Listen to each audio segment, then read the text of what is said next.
Welcome to the Doodle Dad Your podcast, dad-friendly entertainment for you and me.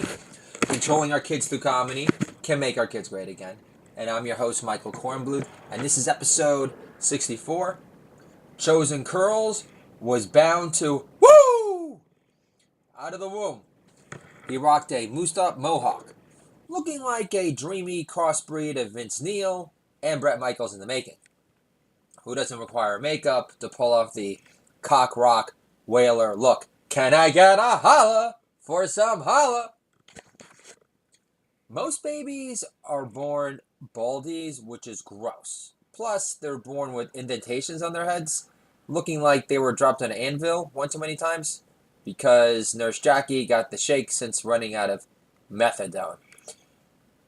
My breech, Flipper Baby, was born a day before my mother's birthday. Finally, my wife had living proof God wasn't picking on her anymore. Can I get another holla for some holla?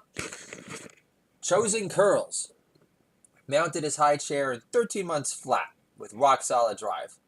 Like L the Body McPherson double dared him to do it. Everything about Chosen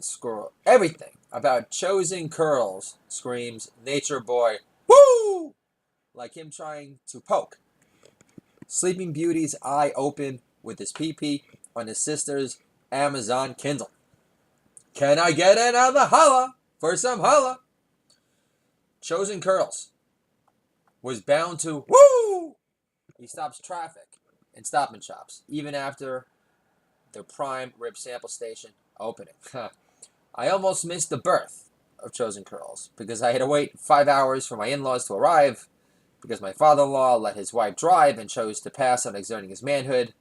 In this instance, despite his past professions on the phone 5 hours prior about them being on my side, my younger brother was planning to babysit, but my two other celestial beams of light once my wife went into labor. After he arrived at our home sweet home, he thought it was a bright idea to ask me to get him stoned off the sticky icky stuff during his first 10 babysitting my children ever. So I called an audible and recruited my in-laws to drive down from Delaware to look after my other two precious kids instead. After this golden opportunity, I gave my younger brother to show he really cared about helping me out in my time of need. Went up in smoke. Can I get another holla for some... Chosen Curls was bound to woo.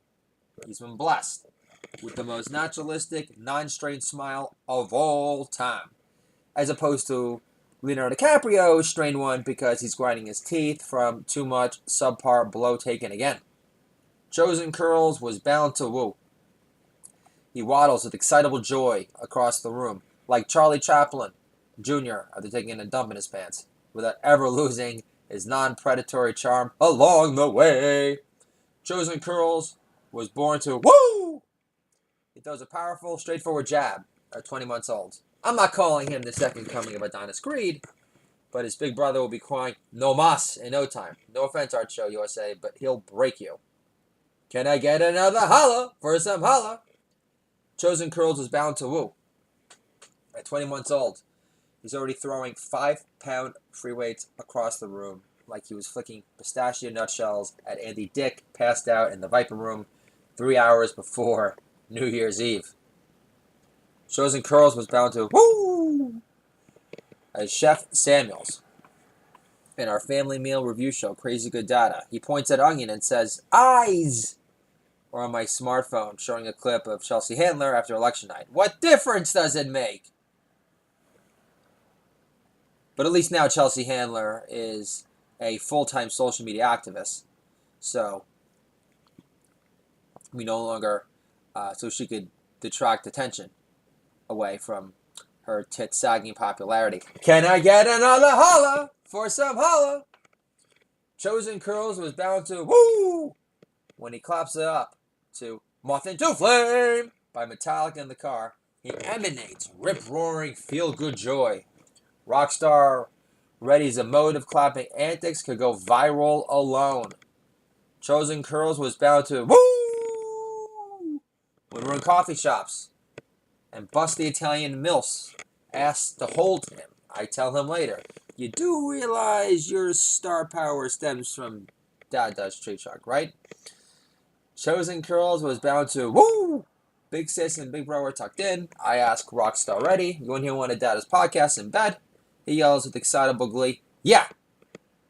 My wife won't even bookmark my blog. The end. I was talking about my lucky number 3, Samuel Teddy Cornbluth, a.k.a. Chosen Curls, a.k.a. Bam Bam Gigolo, a.k.a. Headbangers Ball, a.k.a. Jabba Hut Hut Hike in the house. Whenever he sticks his tongue out, we go, Jabba Hut Hut Hike in the house. So, happy Dr. Martin Luther King Day. Our only national holiday. We got 2 national holidays after famous Americans, George Washington and Dr. King. It's like 200 streets named after Dr. King. Is that amazing? But we're a racist country. God bless Dr. King. I read a bunch of his quotes today to my kids. Before that, we listened to Lady Soul by Aretha Franklin, Sly and the Family Stone's greatest hits, Everybody is a Star. And then we listened to Curtis Mayfield, Curtis. Get on up, do do do, get on up. Sorry, I'm alienating my entire audience. I can't sing, but these are all great albums that you should own for yourself. My kids were really grooving to Curtis Mayfield. I think Curtis. If I were to rank the albums in terms of what had the most impact on my children, I'd say it would be Curtis Mayfield, and that album just like blew by too. There was like no dead spots, and really great. You would call it a Millennium Musketeers, a Afro-centric Black empowering music. They got he's got one song in it where it's a homage to Black Miss America, which I thought was really great. And I forgot about that song. I haven't had the record for that long. But yeah, so Curtis Mayfield, I would say number 1. That provided the most joy, and I thought was like most fitting to listen to. But the same thing for Sly and the Family Stone. I mean, he's got that druggy rap, but he had a lot of Black empowerment songs too. And then Lady Soul. I mean, that's just that's tough. I listened to some Wilson Pickett later, and my son was dancing to Wilson Pickett, which was great. I love it when my son, Bam Bam Gigolo, Chosen Curls, gets his chubby checker fancy feet going, especially to Wilson Pickett. Wilson Pickett, huge influence on the Blues Brothers. I used to have a radio show at Lake Forest. It was very half-assed, but I remember one time I played Land of a Thousand Dances, and this guy, Lewis, who I was friendly with in my philosophy class freshman year, I remember him making a comment, him enjoying my my music curated list pre-smartphones. So,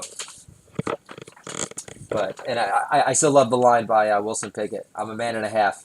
It's the other half that knocks women out. That's why they call me a man and a half. So Wilson Pickett, apparently, when I saw his Muscle Shoals documentary, he used to literally beat the shit out of his session musicians that would play with him if they weren't keeping up with him. He would literally take them outside. Be like, okay, we're going. So definitely different times. But Wilson Pickett's great. And they finally came out with an autobiography. If I get an agent sometime this millennium after Stand-Up Comedian is a monster success, obviously I would need an agent in order to make that happen because I'm too disorganized. I've reached a conclusion to self-publish. But after that, if my agent says, so what do you want to do next? I would say, I want to buy the right for Wilson Pickett's book, and I want to write the screenplay. And I'm going to tell Kevin Hart to go fuck himself because I gave him the opportunity to latch onto the idea. I sent him a tweet, he ignored me, so I gave him a chance, and he blew it! I don't really care about him downplaying his ties to the gay hip-hop mafia. He's off the list! So funny. Jean would agree. So that's that. Wilson Pickett's the man. And I love the fact that my son was moving good to him today. It was a beautiful thing. So this is coming to terms with my ex-social life pre-3 kids. Here we go. West Hollywood was fun. Mika couldn't speak a paragraph full of English. She took me out to Sushi Roku for my birthday at 22. I should have broken up with you like a man. Sorry, special. Coming to terms with my ex-social life, pre-3 kids. First, I got serious with my girlfriend, now wife Natalia, because I knew deep down how much my friends from high school suck compared to her. You kill at the comedy cellar and get, they were laughing at you. Coming to terms with my ex-social life, Pre-3 kids. Now I don't have to waste my angel hair in white clam sauce with pepperoncinis on a babyface Southern gal, only for her to ask if she could bring home leftovers for dessert. Coming to terms with my ex-social life, Pre-3 kids. I used to live in Hermosa Beach. I don't know if I've talked about that in this podcast. It was only for 9 months. Don't get too jealous. And I almost died from an overdose of crystal meth, thinking it was cocaine. After one line that lasted for like 2 days, I was acting like a coked out Tony the Tiger going, "This shit is great!" And then I find out after the fact from the guy that I was doing it with, I said, "Dude, this is really strong stuff. I mean, where are you getting this cocaine from?" I mean, I was like, "Kept me going for like 2 days." It's like, "Dude, it wasn't cocaine, it was crystal meth." And then he adds, "I thought you knew the difference." And then I reply, "What the fuck was this? The Pepsi challenge?" So I used to open up with that joke like 12 years ago. The delivery was a little bit better there. Took my time with it. But it would definitely freak out half the audience because I don't look like a guy that has ever done crystal meth because, I still have my teeth. But glad I was able to interject that in. But I do have great memories of when I lived in Hermosa Beach. I was working for Thor, an IT staffing firm, family-run business, Terry Thor. Solid guy, very hard worker. I used to love his farm analogies. He would always say, "Michael, how can I say this? You're very eclectic, but it's important that you pick your race." So, and I had picked the race, and that has become a best-selling Arthur. And not chase down open mics the rest of my life. Yeah, although I really want to do stand-up again, and I really want to do my one-man show, and I don't see why we have to do just one thing, but I need an agent to give me a platform to sell my stuff, my books, and my scripts, so I could get out of the house and get my freak on for a living. But we're not there just yet. But appreciate the advice, Terry. Really do. So, coming to terms with my ex-social life, Pre-3 kids. So, what else did I want to say about that? Oh, clams. Yeah, so I lived in Hermosa. Redondo Beach is like right next door. And I used to love being able to get clams like down there. Like for me, I felt like I was getting them, freshly plucked out of the ocean. And I know all my money was going to rent, but I was still able to have enough money to get the complimentary pepperoncinis from the deli, from the Italian deli, only Italian deli in Hermosa Beach. And then I decided to use angel hair pasta because I wanted to soak up the majority of the clam juice, more so than the linguine, so it was like thinner. It was like anorexic linguine. And then I remember getting the recipe from the Sopranos cookbook. A long time ago, folks. I know I'm dating myself, and it's really amazing. The clam flavor, it actually comes from the clam itself, and you just put like a little water in there, to like steam up the clams. So the pepperoncinis I added to give a little oomph, and so you're welcome. But very easy to make linguine with clam sauce. If you want to make it extra exciting, feel free to use some pepperoncinis. They're not too spicy, but they do add, some heat. And it's not too distracting. It really accentuates the clam. So I would definitely look into that because that's a great East Coast dish, and I was able to enjoy it in the West Coast in Hermosa Beach. I had specks of sand on my beach. I had summer lamb. Summer. We'll get to summer in a second, but summer was wonderful. But my attitude was, guys, this is a tip. I mean, I'm assuming dads are listening, but not everyone's a dad these days. So, but my attitude was, okay, well, I can't afford to like take women out all the time. So my pitch was, I will make dinner for you, and you come over to my place. And if I came across as a scary, Harvey Weinstein rapist in the freaking making, or I came across as that in person, then they wouldn't come over. So as long as you're not a degenerate, scary guy that comes across as a rapist, I think you'll be able to pull it off, fellas. So, and that's what I did. So, I mean, I had a nice apartment. It wasn't like huge. It's by the beach, but it definitely forces you also too to step up your A game because if you're gonna not take the girl out and then invite her over, you definitely got to rise to the occasion. So, and that one girl, I think her name was Brooke. Very cute Southern girl. I hooked up with her when I was still living with Erica, and I felt bad about it, but I also felt liberated because our relationship was kind of completely suckless. We were just fighting. I was cold calling all day as a headhunter, and we would write spec scripts at night. And it was like Brooke was just like this breath of fresh air. It was like, yeah. I remember first time I met her, I was jamming into a car and she sat on my lap. I'm like, Southern Belle. She looked young, but I was young back then, so it didn't make a difference. And that's like Woody Allen. But she tasted great. So, yeah, Brooke. But then, like, she came over one night and I made her linguine like clam sauce, and she says, "Can I bring some home?" Still rubs me to this day. Yeah, I would say that's worse than like me bringing beer to a party in Park Slope, and that's like my brother's girlfriend, and then bringing the beer back home with me. So a tad worse. I'm not saying I'm perfect. But here, let's get back to coming to terms with my ex-social life pre 3 kids. I had to endure my friend JT from college. I had to endure his tasteless Nazi jokes. But he was half my size, and I knew he was a jealous Gentile because of my chosen curls and Vince Von Aura. He did call me a social genius, though. Miss you, pal.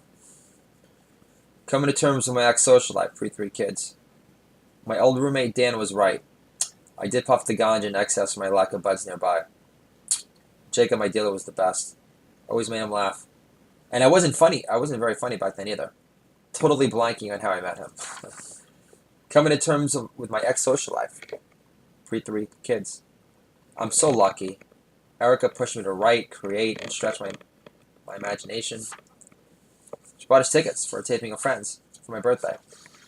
Point out a writer talking to Ross between takes, saying, "You can be him." Thank you, Erica. Thank you.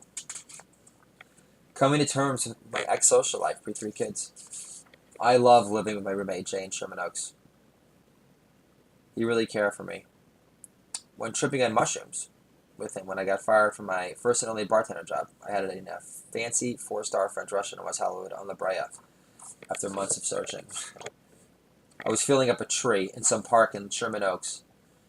I'm at one with the tree. I just got fired, but it doesn't bother me. And, I understand at this point in my life, I already bounced back from almost overdosing on crystal meth when I thought it was cocaine. I had already scrounged for change in my Honda Accord and, had made a living as an IT headhunter based on, like, my sheer will and semi-developing wit. So at this moment, I was still showing well off. I was able to pay rent, no big deal. And then out of nowhere, there was this blinding light, and it was the cops, and it ruined everything. Coming to terms with my ex-social life, we didn't get arrested. What were we getting arrested for? We ate all the mushrooms. Coming to terms with my ex-social life pre-3 kids. Lizette was statuesque and pretty. Looked like a Latino Terry Hatcher. Paid her way through law school. Loved my poetry. Made her cry when I graded her blowjob once. Sorry, babe. You were perfect. Coming to terms with my ex-social life pre-3 kids. Melissa had great boobs. Was cool Indiana gal. Worked on the Fox lot. Friends were awful. When I sold wine, I sampled dessert ice wine on her innards. Never loved her, though.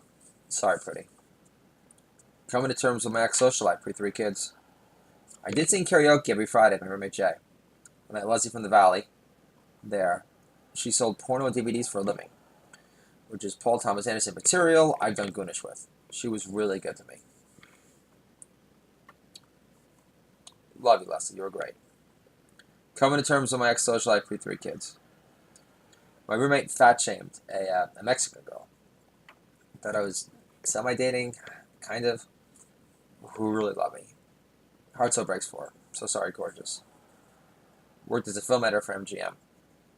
Asked me to choke her once, so I banged her in a turtleneck. Can I get a holla for some holla?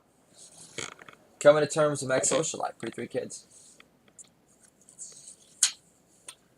I did sing karaoke again every Friday with my boy from LA, J Master J. And also I also felt excessively white after he would kill doing his best Eminem impersonation on the karaoke mic. And of course, this before some shady became a Trump-triggered bitch boy like the rest.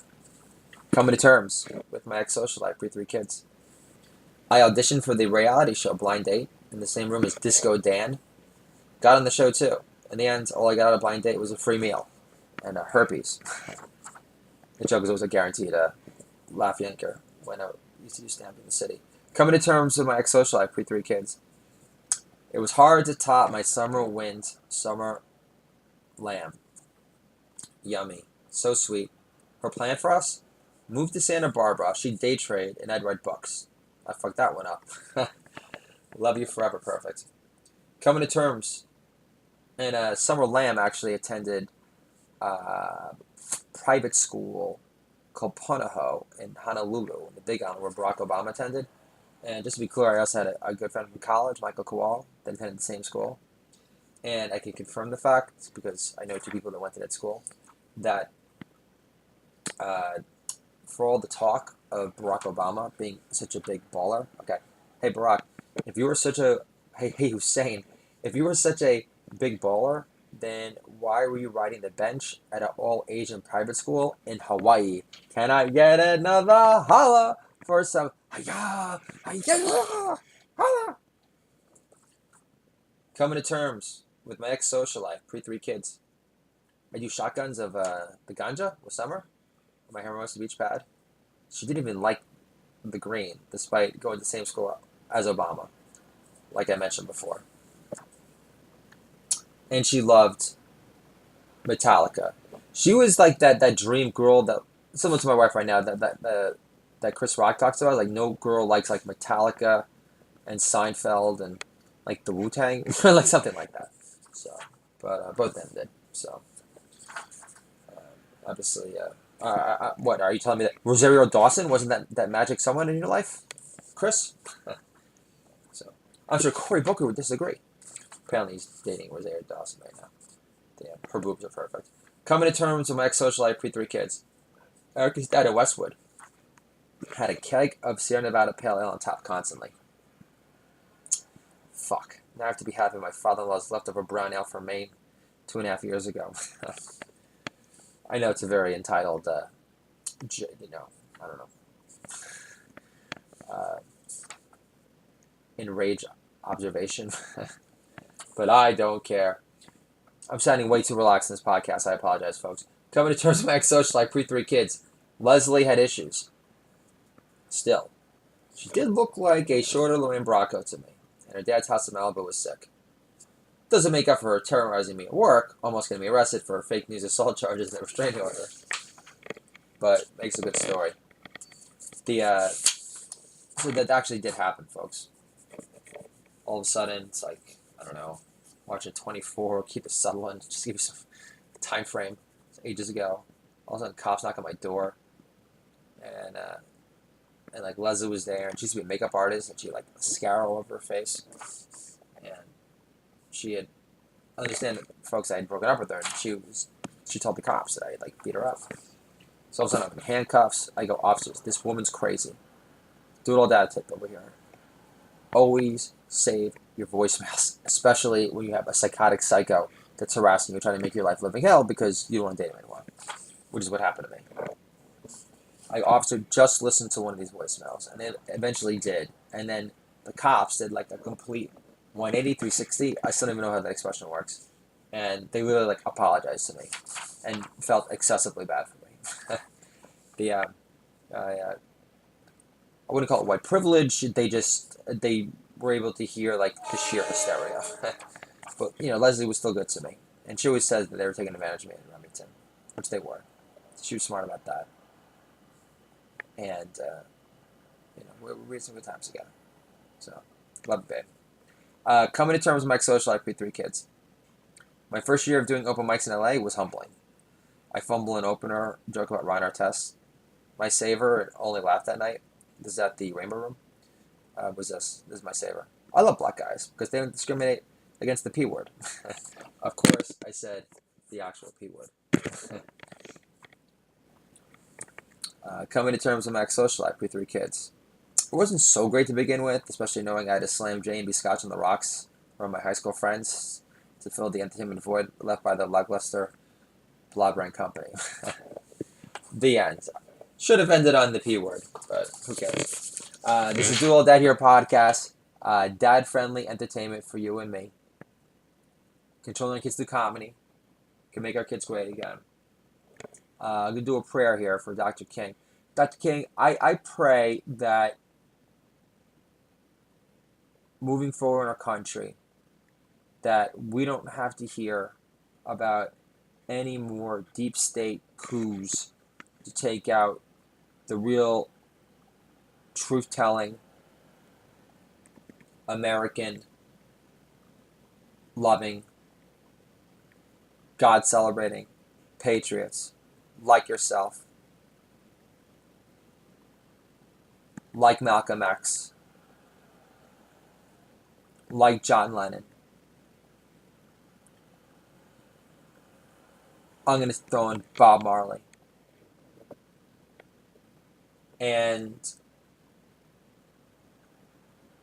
I loved reading your words to my children today. I love what you have to say about how, if you're not going to make a stand, then, you're already dying. But just, I agree. Like, you can't eliminate hate with more hate. And I think you had this other line today about how, like, lies can't live. Like, there's like a shelf life to them. And I think we're seeing that in our country right now, Dr. King. I think we all know what we're talking about, too. And has to do with a Russian collusion story with Les Legs and Lieutenant Dan, among a bunch of others. So, I love you, Dr. King. And I love how you were able to touch souls and inspire Chris Rock and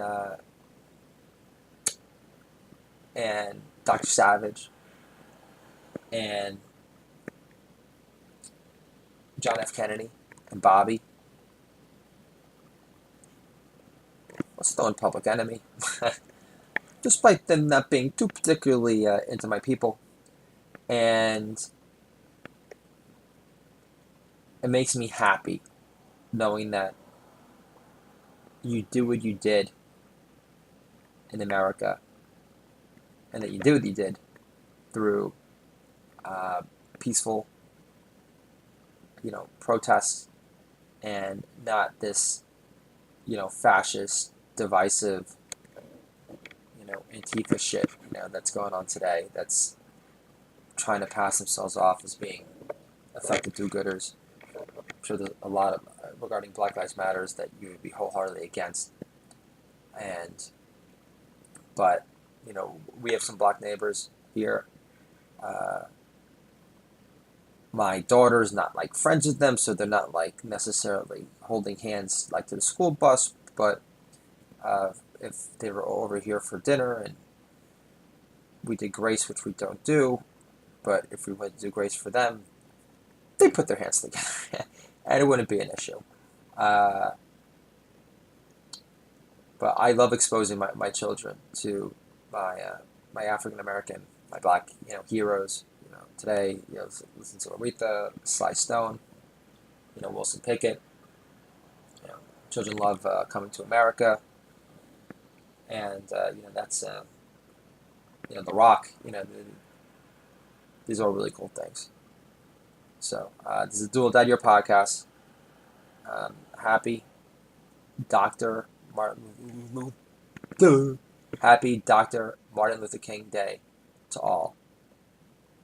A great American who wore his heart on his sleeve, who used his time on this earth to enact good and to impact the lives of others for the greater good. That's a beautiful legacy, and I love you for it. I love you for making our country a better place. Good night, and I'll talk to you soon.